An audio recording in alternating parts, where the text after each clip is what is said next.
జై శ్రీమన్నారాయణ. మనము శ్రీ మహాకవి పోతనామాత ప్రణీత శ్రీ మహాభాగవతంను పారాయణం చేస్తున్నాము. చతుర్థ స్కందంలో ఉన్నాము. ఈరోజు పృథు చక్రవర్తి గోరూపిణకు భూమి నుండి ఓషధులను పిదుకుట. ఓం మూకం కరోతి వాచాలం పంగుం లంఘయతే గిరిం యత్కృపాతమహం వందే పరమానంద మాధవం. ఓ మైత్రేయ మహర్షి, భూమాత ఏ కారణం చేత గోమాత రూపాన్ని ధరించింది? గోమాతగా మారిన భూమాతకు దూడ ఎవరు? పిదకడానికి తగిన పాత్ర ఎక్కడిది? పిదికేవాడైన పృథుచక్రవర్తి ఏ ఏ పదార్థాలని పిదికాడు? ఎగుడు దిగుడుగా ఉండే భూమి ఏ విధంగా సమరూపాన్ని పొందింది? ఇంద్రుడు యాగ అశ్వాన్ని దొంగిలించడం గల కారణమేమిటి? దానివలన ప్రయోజనమేమిటి? నిశ్చల స్వభావుడైన సనత్కుమారుని వలన జ్ఞానోపదేశం పొందిన పృథుచక్రవర్తి పొందిన ఉత్తమ గతులు ఏమిటి? ఓ పుణ్యచరితుడా, పరబ్రహ్మ స్వరూపుడు భగవంతుడు పుణ్యజనుల చేత శ్రవణం చేయబడేవాడు, కీర్తించబడేవాడు, సమస్త విశ్వాన్ని నియమించేవాడు అయిన శ్రీకృష్ణుని ఇతర అవతారాలను ఆశ్రయించి ఉన్న దివ్య కథలను భగవంతుడైన పుండరీకాక్షుడు పృథుచక్రవర్తి రూపాన్ని ధరించి గోరూపధారిణి అయిన భూమాతను పితికిన కథను నాకు తెలియజెప్పు. నీకు భగవంతుడైన శ్రీమన్నారాయణునికి నేను దాసుణ్ణి కాబట్టి నాకు వివరించు అని విదురుడు పలకగా విన్న మైత్రేయుడు వాసుదేవుని కథల పట్ల సంప్రీతమైన బుద్ధిగల విదురుణ్ణి ప్రశంసించి ఇలా అన్నాడు. ఆ విధంగా బ్రాహ్మణులచే రాజ్యాభిషిక్తుడైన పృథుచక్రవర్తి రాజ్యాన్ని పాలిస్తూ ఉండగా ప్రజలు సారం లేని భూమిలో అన్నం లభించక ఆకలి బాధతో చిక్కిన దేహంతో పృథుచక్రవర్తి వద్దకు వెళ్ళి ఇలా నివేదించుకున్నారు. ఇక్కడ ప్రస్తావించబడిన కృష్ణుడు కృష్ణావతారంలోని పరమాత్మ కాదు. పృథుచక్రవర్తి తరువాతనే కథ కృష్ణావతారం.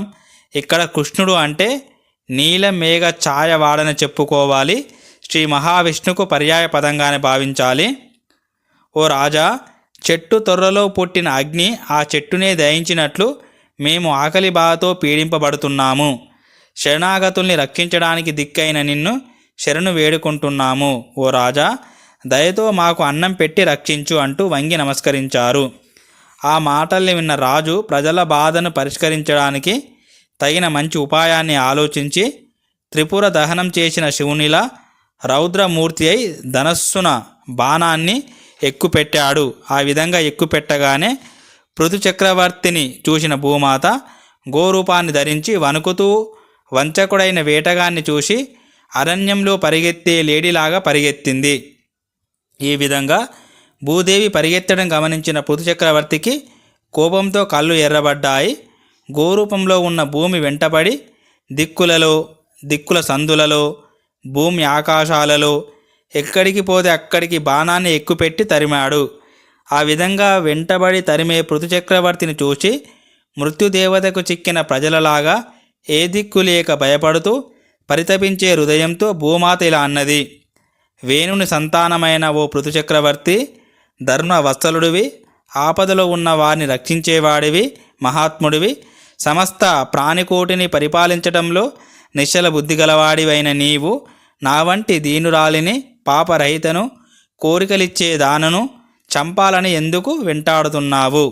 ధర్మతత్వము తెలిసిన వాళ్ళు దీన వత్సలులై తప్పు చేసినప్పటికీ స్త్రీలను వధింపరు అని మళ్ళీ పృథుచక్రవర్తితో ఇలా అన్నది.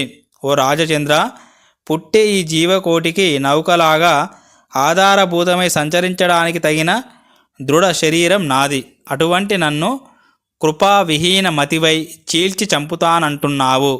మరి భూమి మీదనున్న ఈ ప్రజల అందరినీ నీటిలో మునిగిపోకుండా ఏ విధంగా రక్షిస్తావు అని అనగా భూమాతతో పృథుచక్రవర్తిలా అన్నాడు. ఓ భూదేవి, నీవు నా ఆజ్ఞను ఉల్లంఘిస్తున్నావు. అంతేకాక నీవు యజ్ఞాలలో ఆవిర్భాగాలను స్వీకరిస్తూ ధాన్యము మొదలైన వాటిని వృద్ధి చేయకుండా గోరూపాన్ని ధరించి గడ్డిమేస్తూ పాలను పితకకుండా నీలోనే దాచుకున్నావు. నీలోనున్న ఓషధీ బీజాలు బ్రహ్మచేత పూర్వమే సృష్టించబడ్డాయి. వాటిని నీ దేహంలోనే దాచుకొని లోకానికి బహిర్గతం చేయని మూర్ఖురాలివి, మందమతివి, దుర్మాత్మురాలివై ఇటువంటి తప్పు చేసిన నిన్ను నా బాణాలతో తూట్లు పడేలా చేసి సంవరిస్తాను. నీ శరీరంలోని మాంసంతో అల్లాడిపోతున్న దీన జనుల ఆకలి బాధను తీరుస్తాను. నీవు నా పట్ల ప్రేమగల దానవంటివి. స్త్రీలలో కానీ పురుషులలో కానీ నపుంసకులలో కానీ ఎవరైనా భూతదయ లేకుండా తమను మాత్రమే పోషించుకుంటూ దయావిహీనులై ప్రాణికోటికి ద్రోహం చేస్తే అటువంటి వాళ్ళను రాజు చంపడం పాపం కాదు. కాబట్టి స్త్రీ అయినప్పటికీ దుర్మదవు, స్తబ్దురాలవై కొయ్యబారిపోయావు. మాయావేషధారినివై గోరూపంతో పారిపోతున్న నిన్ను నువ్వు గింజలంత పరిమాణంతో ముక్కలు ముక్కలుగా ఖండించి వధిస్తాను. నా యోగశక్తి మహిమతో ప్రాణికోడిని ఉద్ధరిస్తాను అని పలికి కోపంతో యమధర్మరాజుల భయంకర ఆకారాన్ని ధారించిన ఆ పృథు చక్రవర్తిని చూచి వణుకుతూ భూదేవి దోసిలొగ్గిలా కీర్తించసాగింది. జ్ఞానులచే నుతింపదగిన చరిత్ర కలవాడా ఓ నాథ, పరమపురుషుడవై నీదైన మాయాగుణంతో అనేక రకాలైన దేహాలను సగుణమూర్తిలా ధరిస్తావు. అటువంటి నీవు నన్ను సమస్త జీవకోటికి ఆధారభూతంగా సృష్టించావు. అందుచేతనే నా యందు 4 విధాలైన ప్రాణికోటి సృష్టిని స్వీకరించి భరించవలసి వచ్చింది. అలా అయినప్పటికీ ఓ రాజా, ఆయుధాన్ని ఎత్తి నన్ను వధించడానికి పూనుకున్నావు. ఓ కరుణాభరణ, నీకంటే వేరెవ్వరిని శరణు వేడుకుంటాను. అంతేకాకుండా ఓ పృథు చక్రవర్తి, హేతువుకు అందని నీ మాయా మహిమతో ఈ చరాచర సృష్టిని నిర్మించావు. ఓ ఈశ్వర, ధర్మపరుడవై ప్రకాశిస్తావు. ఓ పద్మాక్ష, నీ పరాక్రమం సమస్త జనులకు జయింప వీలు కానిది. ధ్యానింప తగినవాడవు, స్వతంత్రుడవు. కాబట్టే బ్రహ్మను సృష్టించి ఆ బ్రహ్మచేతనే సమస్త లోకాలను సృజింపచేస్తావు. సృష్టి సమత్వాన్ని కాపాడుతావు. ఈ సమస్త సృష్టిలో నీ ఒక్కడివే అయినప్పటికీ అనేక రకాలుగా వెలుగొందుతున్నావు. పంచమహాభూతాలకు ఇంద్రియాలకు కారకమైన చైతన్యము, అహంకారం అనే శక్తుల్ని కల్పించి ఈ లోకాల సృష్టి స్థితి లయాలను కల్పిస్తున్నావు. పరస్పర విరుద్ధ శక్తులు అవ్యధికంగా గల ఓ పరమపురుష, నీకు నమస్కరిస్తున్నాను. అటువంటి పరమాత్ముడవైన నీచే నిర్మించబడ్డ భూతాలు, ఇంద్రియాలు, మనస్సు కలిసి ఏర్పడిన విశ్వాన్ని కుదురుగా నిలబెట్టాలని పూనుకొని ఆది వరామూర్తివై పాతాళంలో ఉన్న నన్ను దయతో ఉద్ధరించావు. అలా నీవు పైకెత్తగా నీటిపై నావలా తేలుతున్న నా పైన ఉన్న ఈ ప్రజాకోటిని రక్షించాలని ఈ పృథు చక్రవర్తి రూపాన్ని ధరించావు.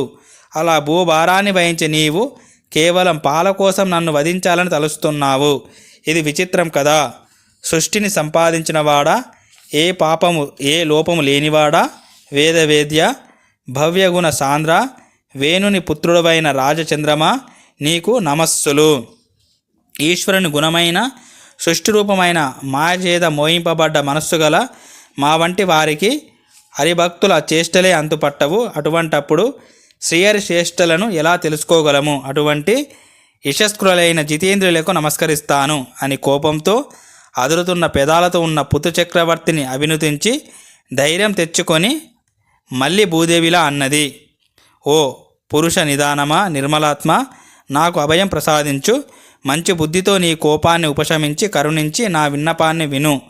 పువ్వులు కందిపోకుండా పువ్వుల తేనెను గ్రోలే తుమ్మెదల పండితుడైన వాడు సారాంశాన్ని మాత్రమే మనసులో గ్రహిస్తాడు. తత్వదర్శనులైన మునులు ఇహపర లోకాలకు చెందిన ఫలితాలను పొందేందుకు వ్యవసాయము, అగ్నిహోత్రం వంటి ఉపాయాలను నేర్చి ఆచరించారు. ఆయా ఉపాయాలను ఎవడైతే ఆచరిస్తాడో వాడికే ఫలము ప్రాప్తిస్తుంది. ఎంత విద్వాంసుడైనప్పటికీ ఈ ఉపాయాలను ఆశ్రయించి శ్రమించకపోతే ఆయాసమే మిగులుతుంది, కానీ ఫలము లభించదు. 1000 మాటలు దేనికి? ఇలా ఉపాయ విహీనులై కర్తవ్య పరాయణులు కాకుండా ఎంతకాలం గడిపినా పొందేది ఏమీ ఉండదు. కర్మ ప్రాధాన్యాన్ని గురించి చెప్పడాన్ని ఇక్కడ గమనించాలి. ప్రయత్నం చేసినప్పుడే కార్యసిద్ధి కలుగుతుంది, కానీ కేవలం మనోరథం కలిగి ఉండటం వల్ల పనులు నెరవేరవు. సింహమైనా నోరు తెరిచి పడుకొని ఉంటే తమంత తాముగా జంతువులు వచ్చి దాని నోట్లో పడవు కదా. ఉద్యమము, సాహసము, ధైర్యము, బుద్ధి, శక్తి, పరాక్రమం వంటి ఉన్నప్పుడే దైవం అనుకూలిస్తుంది. బ్రతుకులో కర్తవ్యనిష్ట అపారమైంది. కర్తవ్యనిష్ట ప్రధానమైన చోట వ్యష్టి నుండి అనంతం వరకు పరుచుకున్న వ్యవస్థలో సామరస్యానికి తప్ప సంఘర్షణకు తావు ఉండదు.